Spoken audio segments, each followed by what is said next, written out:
Baba Booey. Baba Booey. How goes it, Andrew? Good, good. Long weekend. Very long weekend. How was your Thanksgiving? I feel like sometimes that Thanksgiving is supposed to be like a refreshing vacation, but though it's super fun, I'm exhausted. It's like you're working hard to have fun. Yep. That's how a lot of holiday vacations are. They can become very tiring. It's like you wake up and then you have family in town, so you got to be like, all right, let's go do some stuff. Let's go have some fun. So it's almost like a full-time job of just doing things and being entertaining and being entertained. And so I'm really tired right now, so I'll do my best. Can't tell it all by that big yawn that just went into the microphone. It's for the audience to know that I'm a sleepy lad and that I'm tired, but we're here and we're going to talk about some good stuff today. How was hunting? I'm eating tag soup this year, so not too happy about that. So if you keep your tag, you have to eat it? Yes, that would be the origination. You have to make soup with it at least. So, yeah, tag soup's never fun, but I know there's a lot of other hunters out there in the same position this year. The tags seem to be down. It was just a weird year. Like usually, at least when I'm sitting out there, I get to watch squirrels and birds and stuff, but I wasn't seeing even that. It was really odd. I feel like the weather's been a little bit weird this year with the Super Nino. And so it's like, I feel like maybe the animals timing is a little bit confused where they don't know when to start rooting or, I mean, today it's really cold, which is great. I mean, but that's usually when the deer start getting super active, trying to get ready. Yeah, I mean, a little bit. I feel like there was abundance of food sources this year too. There's acorns all over the place. There's a lot of corn still standing, which is never munching food. Yeah, and a good hiding place. So a lot of variables go into it, but yeah, it was a disappointing year. I had a lot of fun bow hunting. I saw a lot then, so I was really excited to come into gun season and just couldn't get it done. So. I knew a lot of people that were out hunting, and I saw maybe, let's say I know conservatively 10 people who were out. I only saw 2 of them made a hunt, and a lot of them said they didn't even see anything either. Yeah, it just wasn't a great year. That's why they call it hunting, not killing. Am I right? Exactly. In fact, I use that line quite a bit. Yep. But yeah, so you're up there with the lads. Kept losing at cribbage. Fun. That was a fun 2 nights of never winning a game of cribbage. So I couldn't get a deer and I couldn't win a game of cribbage either. Ain't that just the way? Yeah, Jason got the better of me over the 2 nights of playing cribbage. So it was that was disappointing as well, unfortunately. Yeah, I mean, I had some fun yesterday. I went to the Admirals game, which I like to do, and Admirals won. Nice. In overtime. They were down, they got up at the last second, and in overtime they won in the first 8 seconds. They just snag puck, pass, shot game. Nice. And I was like, all right. I haven't been to an Admirals game, since before my daughter was born. Didn't you used to have season tickets? Yeah, Olivia and I were season ticket holders, and then the kiddo came along, and that would be a lot of babysitters because they play 40 home games. You can bring the kid.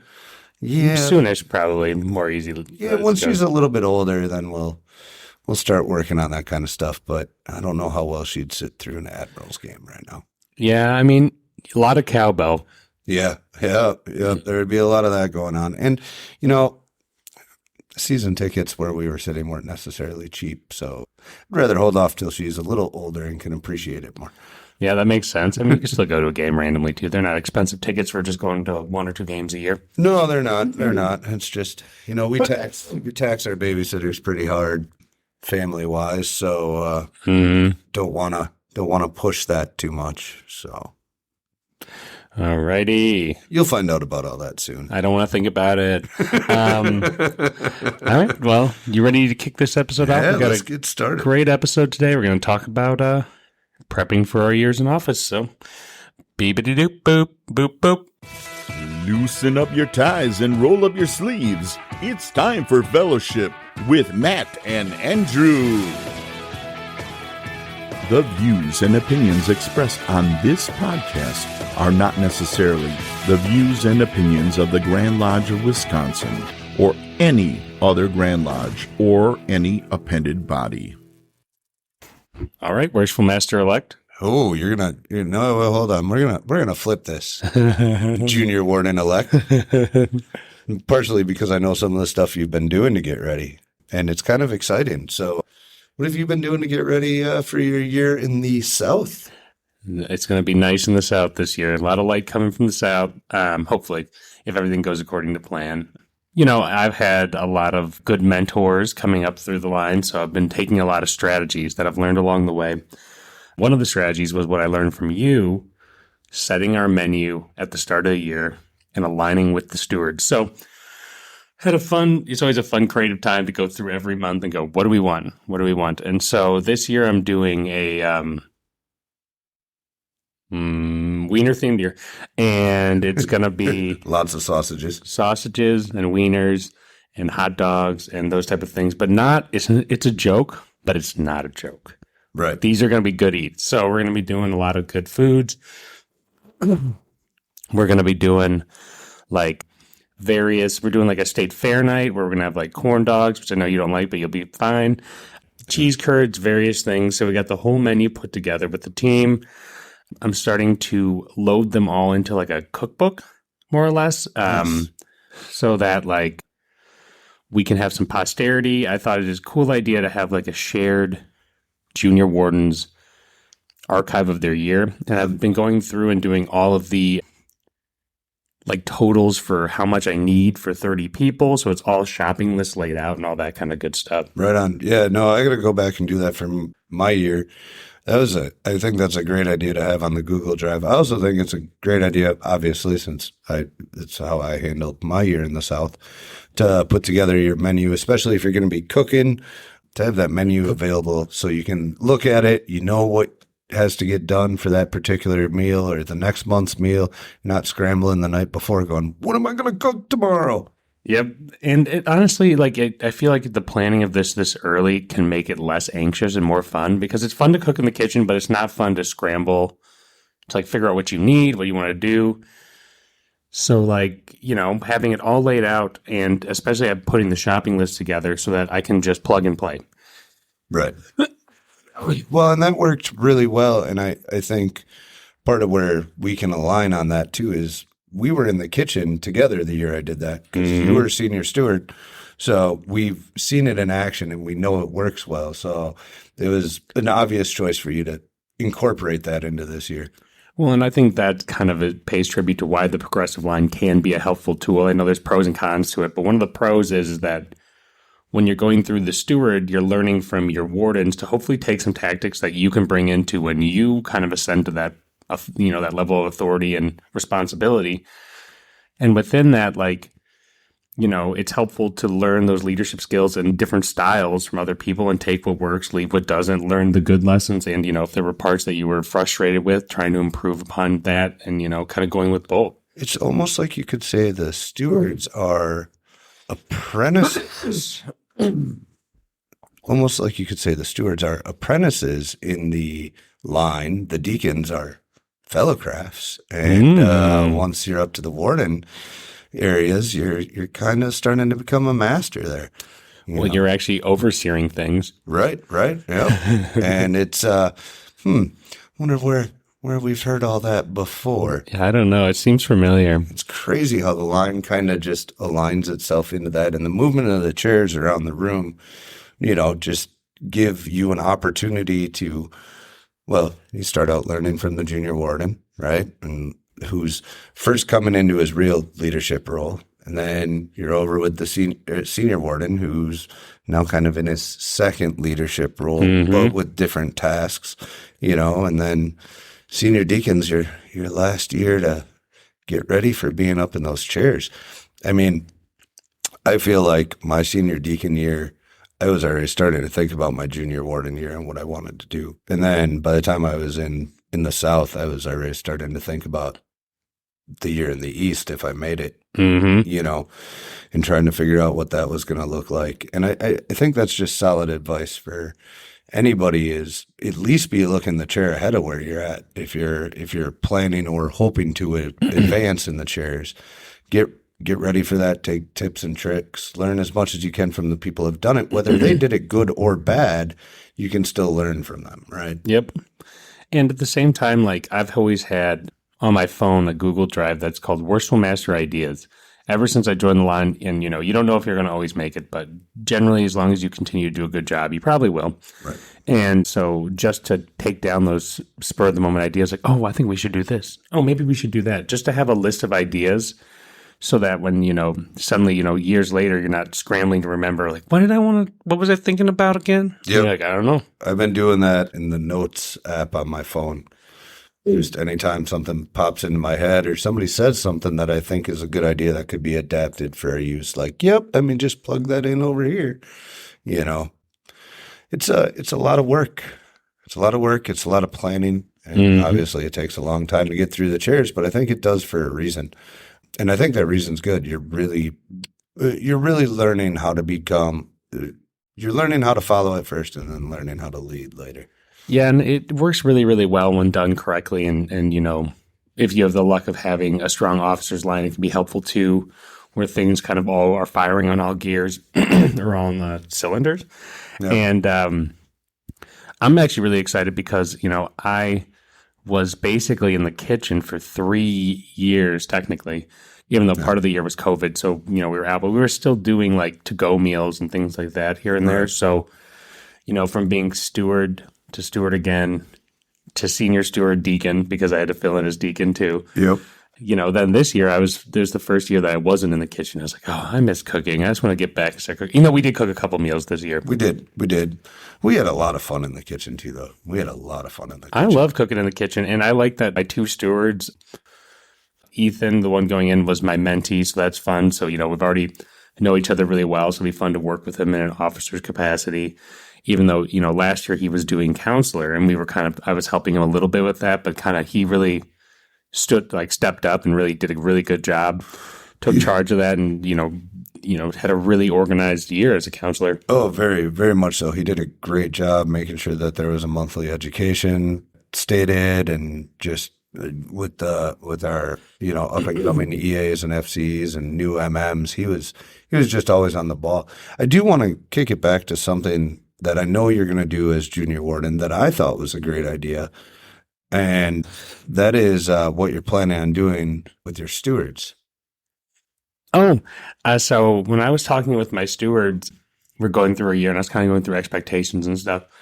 They were kind of, they're excited to be cooking too. They have they have cooking hearts just like I do. They want to get stuff. So I decided to give them a meal to be in charge of. Just one a piece per the year. One gives me a little bit of break, but two gives them a little bit of extra experience. So I let them pick 2 events or 2 meals that they seemed interested in doing. Say on this event, I'll have it all laid out for you, but you're going to take the charge. You're going to do the shopping and, I'll be supporting you throughout the meal, but it gives them the opportunity to start getting their feet wet a little bit so that when, their year does come doing the kitchen, they have a little more experience. Yeah, no, I absolutely love that idea. Yeah. I think that was really smart. I think that'll be a good experience for them to actually be in charge of a meal for a stated and see how all that works. They're a few years out from the South yet, but now's the time to get that experience. You'll remember it later.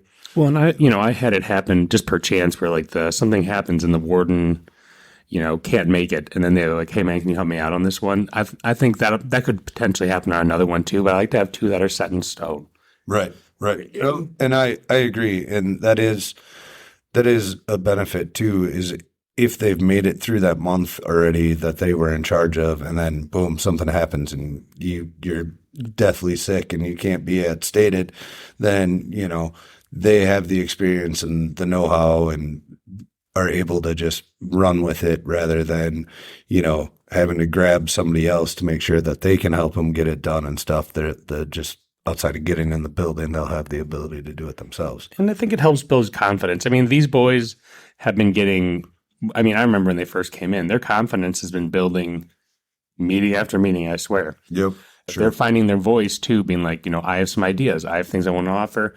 And, we incorporate them when we can and we work with them. And so they're building that leadership confidence that they're going to need down the road when, more responsibility is given to them too. Well, and it's actually perfect, and it's almost the perfect scenario for it because we're talking about a guy that's in his late 20s and a guy that's in his mid 30s. So, like, we're talking about two young guys joining the line that may not have had much in the ways of leadership experience, depending on what they did, maybe through like high school or something like that, or other organizations they were potentially parts of before this. But they might not really have that experience. They may have never had to try to cook for 30 people.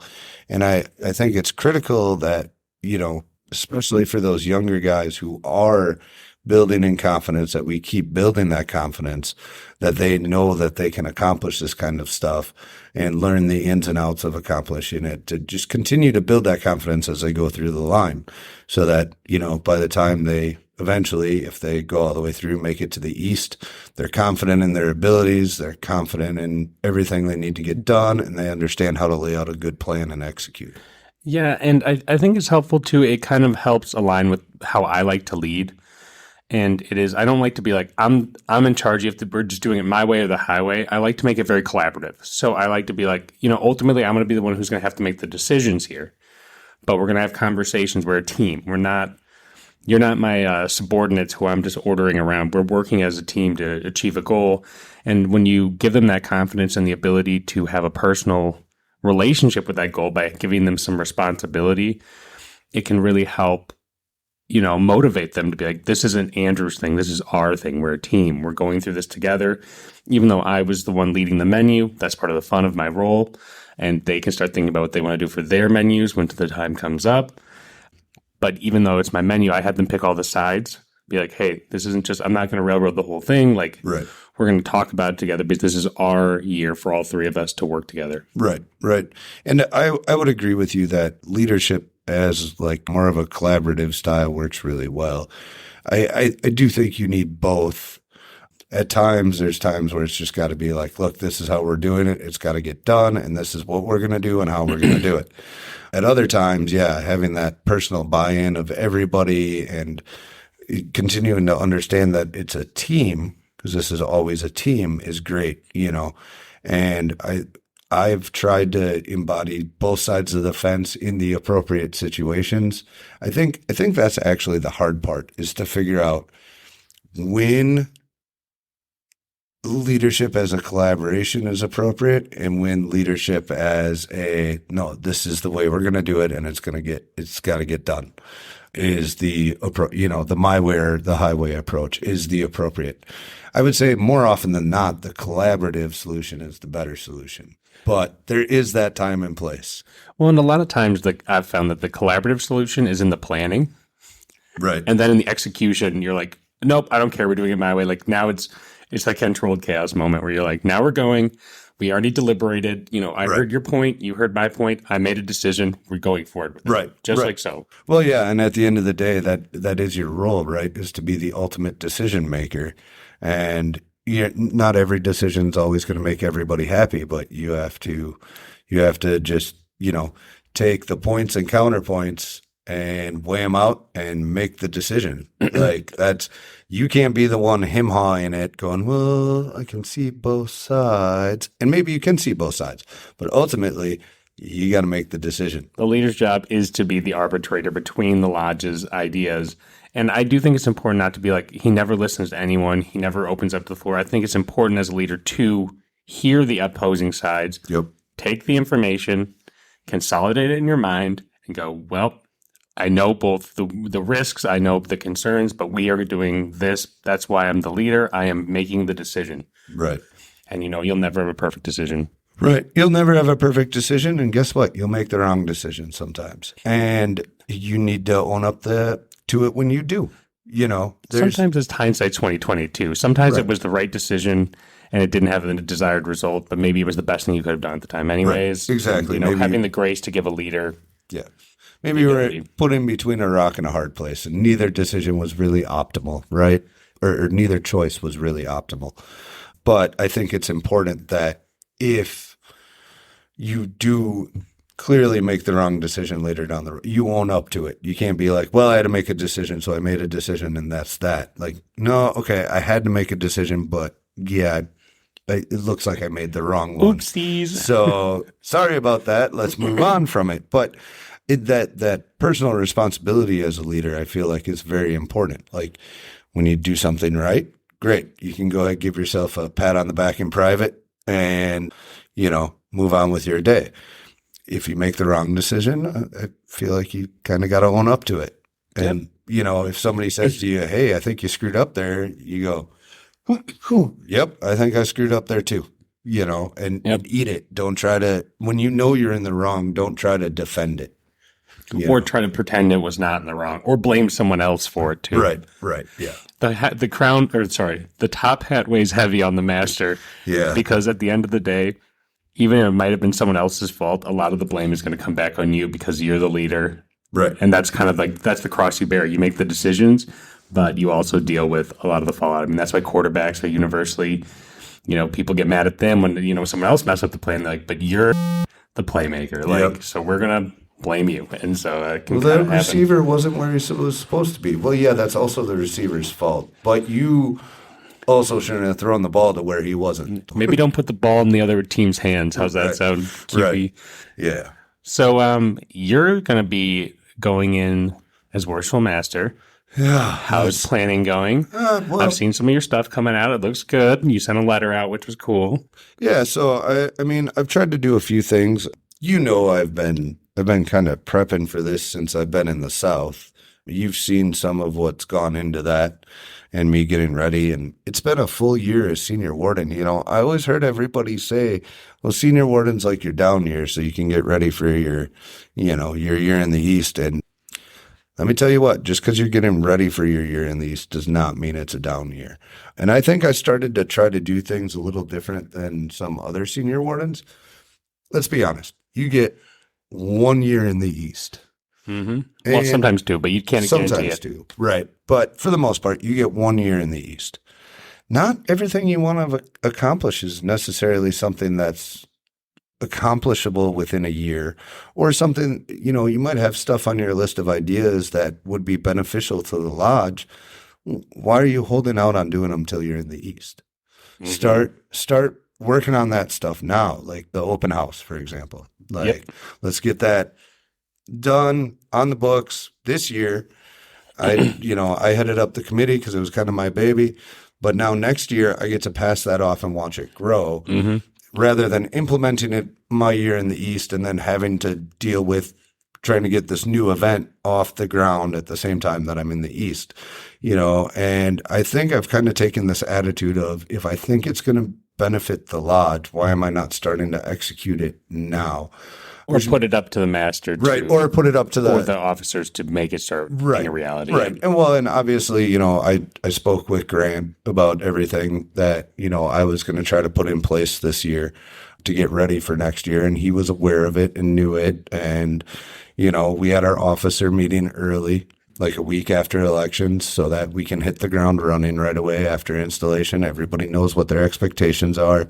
Everybody has a plan of, a list of events and a calendar, and understands what's going on for the year and what they're expected to be at. And like you mentioned, I sent out a letter to every member of the lodge introducing myself and telling them what we had going on this year and what I was, the direction and culture I feel like we've built at this lodge that we want to continue. And included with that on the second page was a list of every major calendar event for the year, so people can just hang it on their fridge. Easy peasy. Between email blast, that list you got in the mail, our lodge page, Facebook, listening to it on a podcast, reading events for everybody. There's so many different places to see the events that are going on now that I don't feel like somebody could go, well, I didn't know that was going on. Unless, they worked really hard at it. Right. Unless they worked really hard at avoiding information. Just throw right in the shredder, just like, I'm not looking at it. Right. I'm not looking at this letter, whatever. But, so I did stuff like that. I'm doing my installation a little bit different. So that script took a lot of working on. I stayed really busy as senior board. And I think that was good because I didn't want to let my foot off the gas.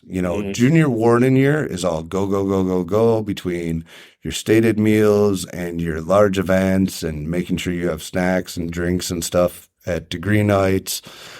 You're like going, like you're full go. And then all of a sudden, wait, I'm supposed to rein that back senior Warden year? Like, no, I'm still in full go mode, and I want to carry full go mode into my Worshipful year.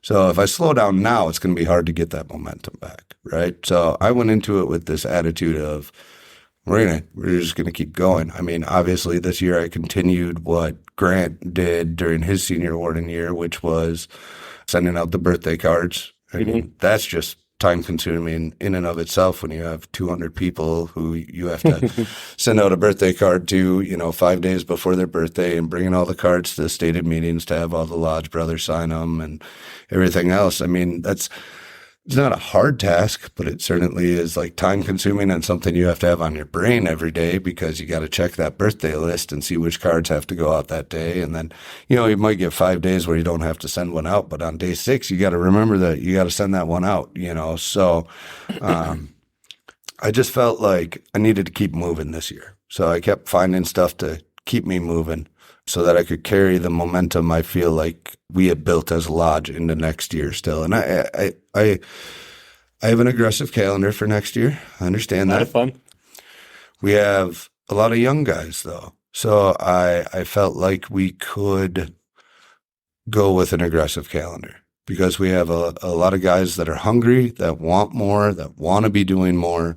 And I felt like the timing was right to go with a really aggressive calendar. Now, if I'm wrong, we can always take a couple events off the calendar later on, right? But I felt like that was what these guys want. Well, and I mean, some of the events that we were putting on aren't like, we don't need them to have a massive turnout. If we want to go play Lux Golf, we could have 10 guys and just have a great time and a good hangout. And it can be big and it can be small and it can still be beneficial for those who want to do axe throwing and they want to do Lux Golf and some of our fun events too. Right. And, those are nice because it's really just, hey, if you're interested, we're going to have some guys going to hang out and let's go have some fun. Yeah, right. And there's really no commitment level. And like I told everybody, you don't have to come to everything, but it'd be nice to see you sometimes, right? The officers I gave a little bit different of a message to, but the general membership, I said, you don't have to be at everything, but it'd be nice to see you show up at something, and we got a whole lot of stuff going on for you. Starting with that rusty nail degree, which I think is hopefully going to have a nice big turnout so that we can get some of these guys who are maybe haven't sat in lodge in 10 years and they're like, I don't remember anything and I don't want to make a fool out of myself, and get them to come back and sit in lodge. I think that's going to be on January 11th. Correct. Dinner at 6. We'll open. So the plan for it is we'll open lodge at 7, or I might get the officers in there a couple minutes before 7 to start opening. We're going to leave everybody who's here to go through the rusty nail out, and then we'll bring them in and do the order of the rusty nail. Yep, very fun. I need to start studying. Oh my god. I got a little time, but it's actually, I looked at it, it's not terribly. No, I mean it's nothing you wouldn't need to know for other stuff. So, and same for me with it, which will be fun. We got a bunch of different guys involved in it. I'm really looking forward to putting that one on. That's one of my big things that I'm excited about. The other thing that I felt like as Worshipful Master I should be doing is I felt like I should be working like right away. Like I'm very much going to be a working Worshipful Master. I have some ideas, but I'm more of a, all right, here's my idea. If you want to try to execute it, great. But I'm also going to just be in the quarries with you. I'll put the design on the trestle board and I'll be in the quarry. And so that being said, installation, I'm going to get installed first, and then I'm installing the rest of you guys, much like past Grandmaster Paul Torvald did. I really liked his message when he did that. And then I'm going to be here every Thursday, regardless of whether we have something going on or not. And I'm going to be available to everybody so that, if they want to learn a new part or practice something or whatever, even just talk Masonic philosophy or just talk about their personal life, Or just get out of the house. right. I'll be here, every Thursday, almost every Thursday. Yep. There's going to be like 2 that I can't make all year besides I holidays. could probably sneak over. But, I think that's good to make yourself available, come talk about concerns, come talk about life, come talk about, I want to learn this part. And if I don't know it, let me know ahead of time so I can get somebody here who does. But, I think it's important as that person in that position to allow everyone to understand that you are there for them and available for what they need. Like, yes, you're the ultimate decision maker, and yes, you're, putting the designs on the trestle board for everybody to follow. But ultimately, we are a team, and this is our lodge, and I am available to be that person that, weighs everything, but I want you to come talk to me. I want you to bring questions and concerns to me. I want to make myself available to you so that you can learn and grow. I think the open lodge thing is a good idea because it's kind of like, okay, if you sign up for a yoga class, it's usually weekly. It's Right. every week, creates regularity. And if it was stated meetings, those are too formal to do every week. Right. Once a month's perfect. You're Yep. going to do your business. You're going to do some education. Great. But it's nice to just have like open brother time where you're like, hey guys, we're going to go hang out. We're going to do some rod work a little bit there. Then I think maybe we'll all split a pizza and we'll Right. eat, hang out, talk about stuff. And like, I think it builds a sense of regularity where it's not required to be at every one of those, but it's available if you're like, man, I'm bored. I want to get out of the house. I'm going to see what the brothers are doing in lodge. Oh, we're doing rod work? Well, I'll polish that up a little bit and hang out. Right. Or I'll help teach some of the new guys rod work, and this isn't just for the officers. This is for anybody in lodge, right? Yep. Like, so anybody can come and learn. And if the counselor's here doing posting work with candidates, other people can help with that if we're not doing something else. But we don't all have to be working on the same thing. We can divide and conquer if there's a bunch of us here and do a bunch of different stuff. Yep. Someone could just be sitting in the corner reading a book. Some other people could just be sitting down at a table, just catching up, talking while other people are working stuff. It's just like free time. Right. Buildings unlocked. Right. Make it. It's just like it's like a study hall. Do Right. what you'd like with it. Do you want to hang out and talk with your friends? Go talk with your friends. Do you want to get some homework done? Go get some homework done. You know what I mean? Right. Exactly. And that's why I called it office hours is what I ended up calling it, because that's from my perspective, for me, that's kind of what it is. It's like a, professor having office hours is the way I looked at it, except way more casual, obviously. But, this way it's available for people. Yep. If they want it or need it.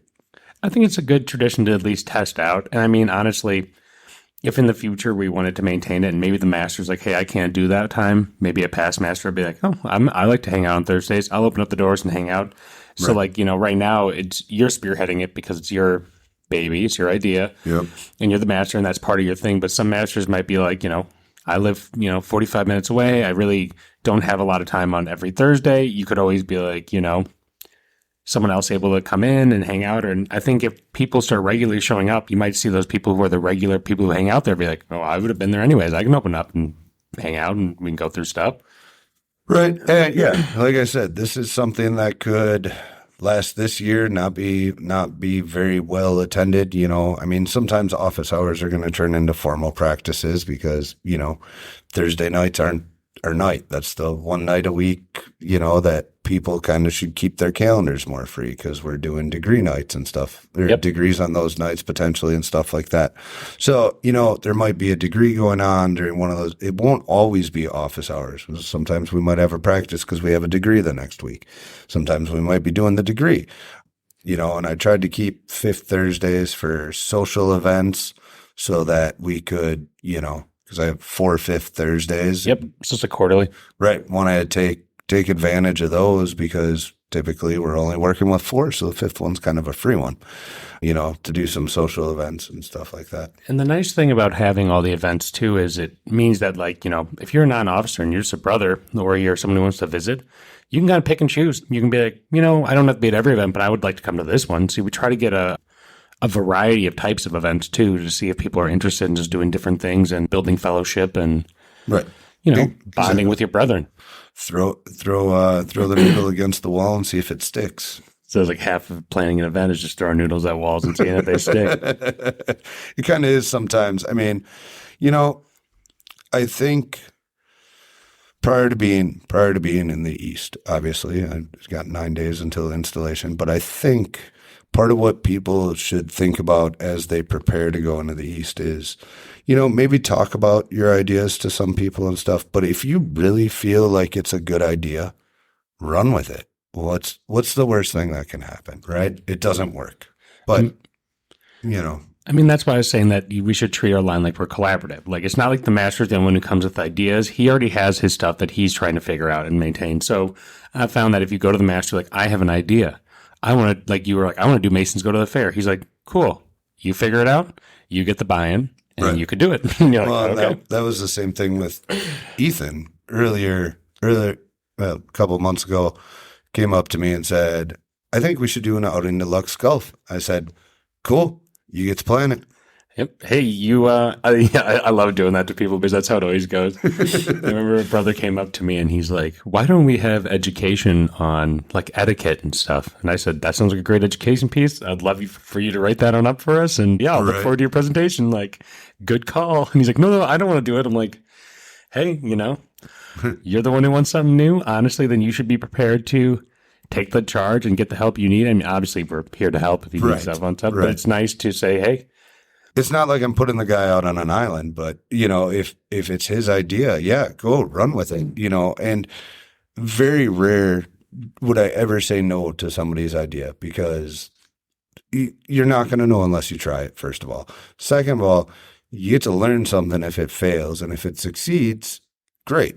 But if it fails, you get to learn some stuff and maybe you try it again, but you do it a little bit differently to try to shore that up and see if what you think went wrong goes better the next time. And for somebody who's like a senior steward or something like that, that's a great position to put them in. I'm here to support you and I'll help you figure out what needs to go into getting this event done.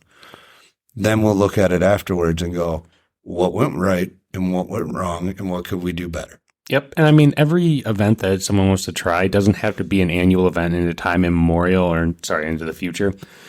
But there's no harm in being like, hey, if this is really popular, we could slide it next year. And especially if it's an event that doesn't like dip into our budget, you're like, hey, what's the harm? Let's have some fun. Right. Well, and I think that's important. Yeah. I think you touched on something important there. I think sometimes everybody looks at like an event like, well, we could do that once, but why would we do it every year? And not everything has to be an every year thing. You can do it once. It can be a one-off and everybody can have a good time and you do something else next year. And that also maybe keeps things fresh too. Some events, yes, repeat. Masons Go to the Fair. Easy choice. We're all going to Bristol and having a good time. Yep. Spook Getty dinner, Burns dinner, stuff like that. Those are easily replicatable events that people will attend time after time. Right. And people look forward to year after year. Right. Exactly. And, maybe something like going to First and Bowl, if we tried to do that, would be like a one-time event because everybody was like, yeah, that was cool, but it wasn't great. Okay. Or it could be like, you're building a playbook of event options for future years and be like, hey, we went to Lux Golf this year. We tried bowling this year. And this year, let's go back to Lux Golf because that was fun. Let's do this and that. Yep. You could really just build out the relationships and the planning tools with various fun events. Let's go to a milkman game. Let's do this to keep it spiced up with new things too, because I do think that when every year is just like we're doing the same events, you can get stagnant. So it's kind of fun to be like, I think I'm going to throw in something a little different this year just to build, some new experiences. Right. Agreed. But you can't just keep throwing more events on the calendar and keep all the events you have on the calendar already on there, right? So, because eventually that calendar just gets way too full. So when you can try out new events, try them out. And maybe it is a one-year event and nobody goes and does it again. But maybe it's not a one-year event and maybe it ends up replacing something else, But talk about your ideas with people. Don't just sit there in your head and go, no, that's a bad idea. I'm not even going to tell anybody about it. Talk to somebody about it. Even if you have to workshop it a little bit, maybe it is a good idea. Yeah, I agree. And I think it's important to remember just to keep it fresh, keep new ideas coming in, and encourage brothers to continue to build the lodges of the future and, make sure that events and the new things are fun, interesting, and engaging so that we provide value in people's lodge life on top of our lessons and our allegories on the personal level, that we actually have things that, like that you look forward to. Right, exactly. And, it keeps Masonry in your lodge members' minds. If you're doing stuff and you're active, and the more you get out in the community wearing shirts, wearing rings, wearing hats, whatever, the more people see us around and the more maybe people start asking questions. So I think it serves multiple functions. You keep your membership engaged, which membership retention is a big deal, right? You got to give them something of value to keep them around. So outside of, stated business meetings, let's give them something of value to keep them around, maybe even potentially bring them back. And let's also, get ourselves out there to maybe attract new people to the fraternity. Yep. And get us out in the community and seen and doing fun stuff. Exactly. Cool. I think that's a good place to wrap it here. Maybe you want to hear a little bit of news? Let's do it.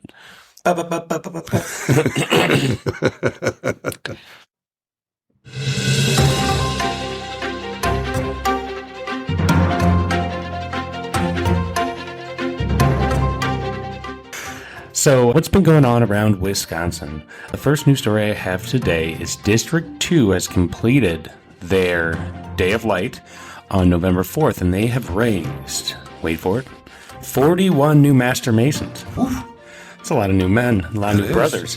So congratulations to all of our newest brethren coming into the fraternity. It's awesome to have you. Please, please, please take the extra time, if you're a listener, to really learn and try to process all that great information that you've received at the Day of Light. And, we look forward to seeing your Masonic career grow. For sure. That's up at Eau Claire. Right? We're a little bit short on news, but we'll have a new journal coming out for probably the next episode, so we're just going to move right into events. So, we are at the end of the Masonic year. It's coming upon us quick. So a lot of these events are just going to be installations. So we're in installation season. It's upon us. So today, if you're listening right now, Burlington Lodge tonight is having their Gentleman's Night. Oh, yeah. Which is a very fun event. It's great to see the Burlington boys. They're going to be doing beer tasting, a variety of fun things. It's for people over the age of 21. So if you're interested, please reach out to Burlington Lodge. December 9th, Lake Lodge 189 is having their installation of officers. This is going to be a very fun night. Matt's got a lot of things in store over there. Well, fun afternoon. It's at 1 p.m. Well, the sun goes down at 4, so it's night to me. On December 16th, we have our Breakfast with Santa at Lake Lodge 189. This is a completely free pancake breakfast. Santa's there, and there's a lot of cheer and fun. It's basically my initiation into being a junior warden. I'm kind of scared. Are you adding sausages to that? No, okay. The year is only applicable. Only for stated. Right. Only for stated, or else I'm going to lose my mind. Fair enough. I'm just going to follow the playbook. So Breakfast Santa's coming up. It's a lot of fun. Santa will be there for the kiddos. It's completely free, open to the public. A lot of fun. On December 15th, West Dallas Lodge number 291 is having their installation of officers. On the 16th of December, Washington Lodge 1776, number 337, is doing their installation officers. That one starts at 1 p.m. I'll take this over for a minute so you can stop talking. I was running out of breath, thank God. December 16th, also Oregon Lodge number 151 is having their installation of officers at noon. On December 18th, Daylight Lodge number 358 is doing their installation at 10 a.m. January 4th, Wauwatosa Lodge their number's not right in here. Wauwatosa Lodge is doing their installation of officers at 7 p.m. Oh, hold on. I found another installation of officers. Burlington Lodge, also on December 16th, is having their installation of officers. It's at 3:33 p.m. Is that a 33rd degree reference? I don't know, but it's at 3:33 p.m. according to their Facebook page. Yep. January 6th, South Shore Lodge number 3 is doing their installation of officers at the Lake Masonic Center. However, there isn't a time listed. Outside of that, February 3rd is a Day of Light down here at Triple I Shrine. So if you have somebody that wants to go through the Day of Light, please reach out to the District 12 DD Jeremy Koss. That's all I got for events right now. Can I plug an event that's going to be way too early, but I just want to get in people's minds? Sure. On January 25th, Lake Lodge is having their 22nd annual Robert Burns Table Lodge. If you like haggis, you like bagpipes, you like Scottish stuff, boy, do we got an event for you. Also, if you like roast beef, if you're not a fan of haggis, come on out, have a good time. The Robert Burns dinner is always fun. Raffles and all sorts of good stuff. Lots of ceremonial toasts. Honestly, this is the one event at Lake that I look forward to more than any of the others at Lake. And I love our events, but this one, I always have an absolute blast. It's educational. It's fun. There's a lot of brotherly bonding. The ceremonial toasts make you feel like you're connected back to ancient craft lodges or the old school English lodges doing their ceremonial table dinners. Right. Listening to Robert Burns, brother Bobby Burns poetry. It's a very cool and fun event. Yep. So And put it on your calendars. This year, Most Worshipful Past Grandmaster Paul Torvald will be our guest speaker.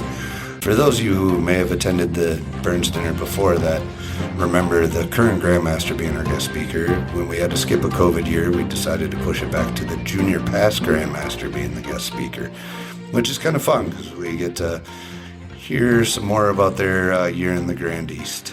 And it's nice because I feel like the Grandmaster, the current sitting Grandmaster, always has so many speaking engagements and travel to do. It's nice to be like, hey, next year when you have a little more time, you can come in and talk to us. Well, yeah, and it's a little more relaxed for them, I feel like, to do it then. So, Yep, when they have all their wisdom from the year about them, so they can come and do a nice speech. It's open to entered apprentice, fellow crafts, and master mason. So anyone who bring is them all. a member of our fraternity can come on down. Cool. That's all the events I have. All right, awesome. Well, this was a fun one. Let's see, when this one comes out, installation will be about 9 days away. So we're going to be getting close to those new chairs. Yeah, we'll do another podcast at the end of our year being like, what just happened to us? Well, you'll probably be riding high. I'll be like, what just happened? Yeah, I'll have gray hairs from cooking all those wings.